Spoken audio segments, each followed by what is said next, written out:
नमस्कार and I welcome to all of you in global lookout. दोस्तों, आज जिस टॉपिक के बारे में हम लोग बात करने वाले हैं ये अपने आप में ही बहुत यूनिक टॉपिक है। आज हम लोग बात करने वाले हैं ईरानियन रिवॉल्यूशन के बारे में। ये रिवॉल्यूशन यूनिक इसलिए है क्योंकि ज्यादातर रिवॉल्यूशन के जो केस हैं उसमें आप लोग देखेंगे तो उसके कुछ कॉज होते हैं, जैसे कि वॉर में डिफीट हुई हो या फिर फाइनेंशियल क्राइसिस हो या फिर पीजेंट रिवॉल्यूशन हुआ हो या फिर ऐसे ही और रीजन हो जिसकी वजह से लोग खुश नहीं होंगे। लेकिन इस रिवॉल्यूशन में इस तरह की कोई भी रीजन नहीं पाए गए। उल्टा जब ये रिवॉल्यूशन हुआ उससे पहले ईरान काफी प्रोग्रेसिव कंट्री था। ईरान में काफी चेंजेस आ रहे थे और एटलीस्ट रिवॉल्यूशन के बाद जो आज की ईरान की हालत है उससे कहीं ज्यादा बेटर हालत थी उस समय। उसके अलावा ये जो कोल्ड वॉर की टाइमिंग थी, इस टाइम पे जितने भी रिवॉल्यूशन हुए हैं उसमें या तो फिर यूएसए का बड़ा रोल हुआ है या फिर सोवियत यूनियन का बड़ा रोल हुआ है। लेकिन इस रिवॉल्यूशन में ज्यादातर ऐसा नहीं पाया गया। उल्टा जो इस रिवॉल्यूशन के मेन लीडर थे अयतुल्ला कोहनी, उनका कहना था कि जो यूएसए है वो ग्रेटर शैतान है और जो यूएसएसआर है वो लेसर शैतान है। तो वो ना ईस्ट चाहते थे ना वेस्ट चाहते थे, सिर्फ इस्लामिक रिपब्लिक ऑफ ईरान चाहते। जानेंगे इस टॉपिक के बारे में और भी डिटेल में इस वीडियो में, इसके कॉन्सिक्वेंसेस क्या थे और भी बहुत कुछ आप लोग को जानने को मिलेगा इस वीडियो में। बस एंड तक बने रहिएगा और वीडियो अच्छा लगे तो लाइक कमेंट शेयर सब्सक्राइब जरूर कीजिएगा। ईरानियन रिवॉल्यूशन को समझने के लिए हम लोग को थोड़ा पीछे जाना पड़ेगा। कहानी की शुरुआत होती है 19th सेंचुरी के एंड में। इस समय ईरान में रूल होता है कजार डायनेस्टी का और ईरान का शाह नासिर अल दीन 1890 में ईरान में मिलने वाले सारे तंबाकू के प्रोडक्शन, सेल और एक्सपोर्ट पे मोनोपोली दे देता है ब्रिटिश मेजर जीएफ तलबोट को। इसकी वजह से जो लोकल्स इस इंडस्ट्री से जुड़े हुए थे वो काफी नाराज होते हैं शाह से और फाइनली प्रोटेस्ट होता है इसके खिलाफ। और एक क्लर्गी मिर्जा हसन शिराजी के फतवे के बाद ये प्रोटेस्ट इतना ज्यादा बढ़ जाता है कि फिर ईरान के जो शाह है उनको अपना ये ग्रांट कैंसिल करना पड़ता है। ईरान की हिस्ट्री में ये प्रोटेस्ट इसलिए स्पेशल है क्योंकि ये पहला इंसिडेंस था जब लोगों ने लार्ज स्केल पे वेस्टर्न इन्फ्लुएंस और शाह के खिलाफ रेजिस्टेंस दिखाया था। साथ ही साथ ये पहला ऐसा इंसिडेंस था जब उलेमा क्लास यानी क्लर्गी क्लास ऑफ ईरान ने अपने इन्फ्लुएंस को शो किया था। हालांकि ये क्लास पहले भी काफी इन्फ्लुएंशियल थी ईरान के सोसाइटी में, लेकिन ये साइन था आने वाले टाइम में जो टसल शुरू होने वाला था रॉयल क्लास और क्लर्गी क्लास के बीच में उसका। फाइनली शाह को अपना ऑर्डर वापस लेने पड़ा, लेकिन इसके बाद भी लोग शाह से और अपनी सोसाइटी में वेस्टर्न इन्फ्लुएंस से काफी नाराज थे। इसी के चलते 1905 से लेकर 1911 तक कॉन्स्टिट्यूशन रिवॉल्यूशन चलता है ईरान में, जिसके अंदर शाह की पावर को कम किया जाता है और पार्लियामेंट इस्टेब्लिश की जाती है। ये जो रिवॉल्यूशन था ये कजार डायनेस्टी को तो वीक कर देता है, लेकिन इसके बदले में कोई एक सक्सेसफुल अल्टरनेटिव गवर्नमेंट नहीं दे पाता है। इसी की वजह से काओस देखने को मिलता है ईरान की सोसाइटी में। और साथ ही साथ इस रिवॉल्यूशन के बाद एक थर्ड प्लेयर की एंट्री होती है ईरान की पॉलिटिक्स में, जो कि कॉन्स्टिट्यूशनलिस्ट कहलाते हैं। वो लोग थे जो कॉन्स्टिट्यूशनल और डेमोक्रेटिक गवर्नमेंट चाहते थे ईरान में। उसके बाद ईरान में डिस्कवर होता है ऑयल। ब्रिटिश के इन्फ्लुएंस में आके शाह क्या करता है कि ब्रिटेन की एक company Anglo Persian oil company को मोनोपोली दे देता है सेल और प्रोडक्शन ऑफ ईरानियन ऑयल पे। ये उस समय का मोस्ट प्रॉफिटेबल बिजनेस था। ये जो कंपनी है ये आज भी है, आज इस कंपनी का नाम ब्रिटिश पब्लिक कंपनी है। ये सब होता है वर्ल्ड वॉर 1 के टाइम। फाइनली होता क्या है कि काओस का फायदा उठाते हुए शाह का जो आर्मी जनरल होता है रेजा खान वो कूप कर देता है 1921 में और खुद शाह बन जाता है। यहाँ कजार डायनेस्टी का एंड होता है और एक नई डायनेस्टी की शुरुआत होती है जिसका नाम होता है पहलवी डायनेस्टी। लेकिन ये ईरान में कॉन्स्टिट्यूशनल मोनार्की स्टेब्लिश करते हैं, जिसका मतलब होता है कि जो मोनार्की की पावर होगी ये भी कॉन्स्टिट्यूशन के अंदर से ही आएगी, जैसा कि आज भी है यूनाइटेड किंगडम में। अपने टाइम में ये काफी सोशल, इकोनॉमिक, पॉलिटिकल रिफॉर्म लेके आते हैं ईरान में, जिसकी वजह से ईरान में काफी पॉजिटिव चेंज आने लगता है। लेकिन अपने इस एक्शन से ये कई लोगों को नाराज भी कर देते हैं, खासकर से इनके जो कुछ कंट्रोवर्शियल रिफॉर्म्स थे, जैसे कि इस्लामिक लॉ को वेस्टर्न लॉ से रिप्लेस कर देना और इस्लामिक क्लोथिंग और सेपरेशन ऑफ सेक्स को फॉरबिड करना। यहाँ तक कि जो वुमेन खुद से भी हिजाब या फिर चादर ओढ़ना चाहती थी उनको भी ना करने देना। ये ग्राउंड तैयार करता है प्रोटेस्ट के लिए, क्योंकि जो कंजर्वेटिव लोग थे, खास करके ये जो क्लर्गी क्लास थी, उनको ये सब रिफॉर्म पसंद नहीं आता है। इसी के चलते 1935 में गोरशबद मॉस्क में प्रोटेस्ट होता है। इसी को सप्रेस करने के चक्कर में कई प्रोटेस्टर भी मारे जाते हैं। के बाद जो उलेमाज होते हैं या फिर जो क्लर्गी क्लास होती है ईरान की, उनको ऐसा लगता है कि अगर हम लोग को वेस्टर्नाइजेशन को रोकना है या फिर इस्लाम को प्रोटेक्ट करके रखना है ईरान में, तो इसके लिए हम लोग को पॉलिटिक्स में एंट्री लेनी पड़ेगी, नहीं तो ईरान एक गुलाम बन के रह जाएगा वेस्टर्न कंट्रीज का। के बाद समय बीतता है और 1940s में वर्ल्ड वॉर 2 शुरू होता है।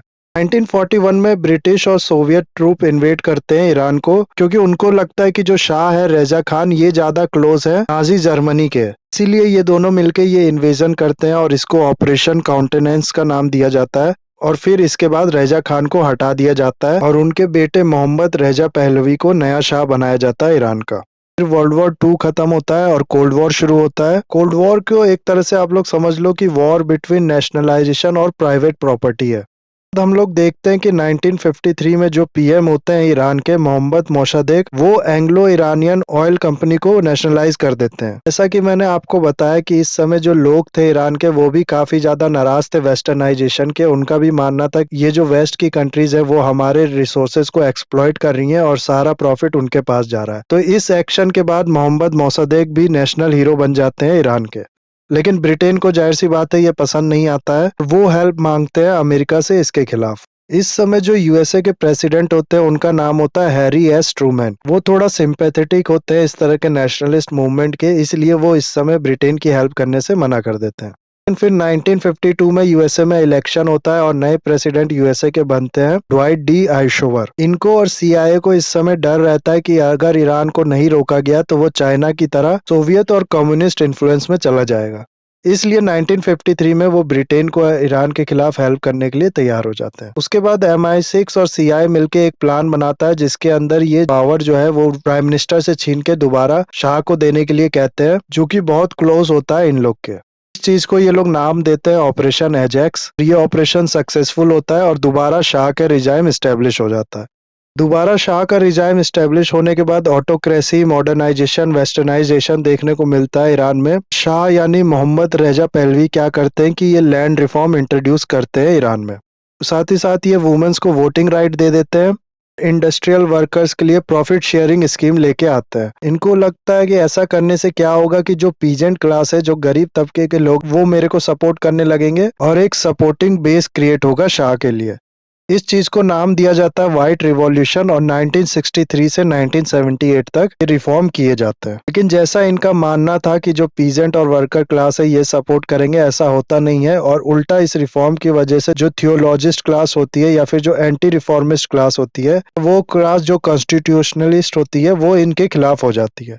और यहीं से फिर बेस क्रिएट होता है 1979 के रिवॉल्यूशन का। इन सब क्लास में जो इकट्ठा हुई होती है शाह के खिलाफ, उसमें सबसे ज्यादा गुस्सा होता है थियोलॉजिस्ट क्लास में, यानी क्लर्गी क्लास में। और ये वो क्लास थी जो सबसे ज्यादा पावरफुल भी होती है इन सारे क्लास से। क्लर्गी क्लास के जो लीडर होते हैं उनका नाम होता है अयतुल्ला रुहुल्लाह खोमेनी। ये 1963 में शाह के खिलाफ किए गए प्रोटेस्ट की वजह से अरेस्ट कर लिए जाते हैं और उसके बाद से ही ये एग्जाइल में रह रहे होते हैं और ईरान के बाहर से ही ये इस रिवॉल्यूशन को लीड करते हैं। तो ये पूरा ग्राउंड होता है रिवॉल्यूशन का। एक तरफ होते हैं शाह, दूसरी तरफ होते हैं कॉन्स्टिट्यूशनल लिबरल्स, और जो कि 1906 के कॉन्स्टिट्यूशन को रिस्टोर करना चाहते हैं। प्लस क्लर्गी क्लास होती है जो कि इस्लामिक रिपब्लिक एस्टेब्लिश करना चाहती है ईरान में। इसके अलावा कम्युनिस्ट क्लास भी इसी में होती है शाह के अगेंस्ट। ना इसमें से सारे ग्रुप इस्लामिक रिपब्लिक एस्टेब्लिश नहीं करना चाहते हैं, लेकिन जो शाह के खिलाफ अपोजिशन था वो इन तीनों को मजबूर कर देता है एक साथ आने के लिए। इसके बाद एक दो इवेंट और होते हैं जो स्पार्क की तरह काम करता है इस रिवॉल्यूशन को भड़काने के लिए। जैसे कि 1971 में इवेंट ऑर्गेनाइज किया जाता है जो पर्शियन एम्पायर है इसके 2500 साल सेलिब्रेट करने के लिए, जिसमें काफी खर्चा किया जाता है और किसी भी ईरानियन को इसमें इन्वाइट नहीं किया जाता है। और ये वो टाइम था जब ईरान एज अ कंट्री तो ग्रो कर रहा था, लेकिन इस ग्रोथ का जो फायदा है वो निचले तबके तक नहीं पहुंच पा रहा था। ज्यादातर जो लोग थे वो गरीबी और पॉवर्टी में अपना जीवन व्यतीत कर रहे थे। दूसरी तरफ ये जो सेलिब्रेशन था इसमें बहुत ज्यादा पैसा खर्चा किया गया था। इस चीज के ठीक 5 साल बाद शाह क्या करता है, जो मुस्लिम कैलेंडर होता है उसको रिप्लेस कर देता है ईरानियन सोलर कैलेंडर से, क्योंकि शुरू होता है साइरस द ग्रेट के असेशन के बाद से। ये चीज क्लर्गी क्लास और भड़का देती है। इसके बाद 1973 के ऑयल क्राइसिस के बारे में आपको पता होगा। दरअसल होता क्या है कि योम किपुर वॉर होता है इजराइल और अरेबिक नेशंस के बीच में। इसमें जो यूएसए है वो हेल्प नहीं करता है अरेबिक कंट्रीज की, और इसी वजह से गुस्सा होके जो ओपेक ग्रुप है यानी organization of petroleum export countries का ग्रुप है, जिसमें ज्यादातर अरेबिक कंट्रीज ही हैं, वो ऑयल का प्राइस बढ़ा देती हैं। और इसकी वजह से पूरे वर्ल्ड में हम लोग को इन्फ्लेशन देखने को मिलता है। इसका असर पड़ता है ईरान पे भी और इसकी वजह से और अनसेटिस्फेक्शन होता है लोगों में। साथ ही साथ लोग ये भी देखते हैं कि इतने सालों से जो ऑयल है उसको बेच के शाह और इसकी जो फैमिली और रिलेटिव्स हैं ये बिलियनियर्स बन गए हैं और इसका फायदा बिल्कुल नहीं मिल पाया है जो कॉमन पीपल है उनको। तो ये चीज भी गुस्सा दिलाती है लोगों को। 1975 में शाह सारी पॉलिटिकल पार्टीज को बैन कर देता है सिवाय हिज़्ब ए रश्ताकिस पार्टी को, जो कि शाह की खुद की पार्टी होती है। इसके अलावा पिछले कई टाइम से जो प्रोटेस्ट होते शाह के खिलाफ उसको सप्रेस भी बहुत ब्रूटली किया जाता था। इन्हीं सब चीजों को देख के 1977 में यूएसए के प्रेसिडेंट जिमी कार्टर एक लेटर लिखते हैं शाह को जिसमें कहते हैं कि आपके यहाँ जो ह्यूमन राइट्स है उसको लेके हम कंसर्न है और इसके इम्प्रूवमेंट के लिए काम करिए। फिर जिमी कार्टर एक ऑर्डर भी पास करते हैं कि जो कंट्रीज ह्यूमन राइट वायलेशन में इन्वॉल्व हैं उसको हम लोग हथियार नहीं बेचेंगे। इन सब चीजों को देख के जो लोकल्स होते हैं ईरान के उनके अंदर कॉन्फिडेंस आ जाता है और प्रोटेस्ट शुरू होता है ईरान में। ज्यादातर इसमें जो इन्वॉल्वमेंट होती है वो स्टूडेंट्स की होती है और फाइनली 7 जनवरी 1978 में एक आर्टिकल छपता है एतिहाद न्यूज़पेपर में जिसका टाइटल होता है Iran and red and black colonization. इसमें जो खोमेनी होते हैं इनको ब्रिटिश एजेंट बताया जाता है जिसके बाद जो ये प्रोटेस्ट है ये और भड़क जाता है। दिसंबर 1978 में मुहर्रम के बाद में ये प्रोटेस्ट और ज्यादा बढ़ जाता है। जब शाह को लगता है कि अब जो कंडीशन है वो अनकंट्रोलेबल है तो वो 3 जनवरी 1979 में अपने मेडिकल ट्रीटमेंट के लिए यूएसए चले जाते हैं और इसी के बाद वापसी होती है खोमेनी की ईरान में। और इसके बाद खोमेनी पूरी पावर अपने पास अज्यूम कर लेते हैं और वो ग्रुप जो इनको अपोज करते थे या फिर वो ग्रुप जो इनको पहले सपोर्ट करते थे लेकिन इस्लामिक रिपब्लिक के खिलाफ थे उन सबको सप्रेस कर दिया जाता है और 1979 में नए कॉन्स्टिट्यूशन के लिए वोट किया जाता है। इसके बाद नया कॉन्स्टिट्यूशन बनता है ईरान में जिसमें ईरान को इस्लामिक रिपब्लिक डिक्लेयर कर दिया जाता है। इस कॉन्स्टिट्यूशन के बाद ईरान की पॉलिटी में president, parliament, election features introduce किए जाते हैं लेकिन इन सब के बाद एक और पोस्ट क्रिएट की जाती है जिसका नाम होता है सुप्रीम लीडर। ऐसा कहा जाता है कि जो सुप्रीम लीडर होगा वो इन तीनों से भी ऊपर होगा, इनके द्वारा लिए गए किसी भी डिसीजन को वो ओवरटर्न कर सकता है। इस तरह से सुप्रीम पावर होगी उसके पास। शरिया लॉ को इम्पोज किया जाता है। रिवॉल्यूशनरी गार्ड का एस्टेब्लिशमेंट किया जाता है जो कि आर्मी से अलग होगी और इनका काम होगा कि रिवॉल्यूशन के जो बेसिस थे, जो बिलीफ्स थे उनको सिक्योर करना और फॉरेन इन्फ्लुएंस से कंट्री को प्रोटेक्ट रखना।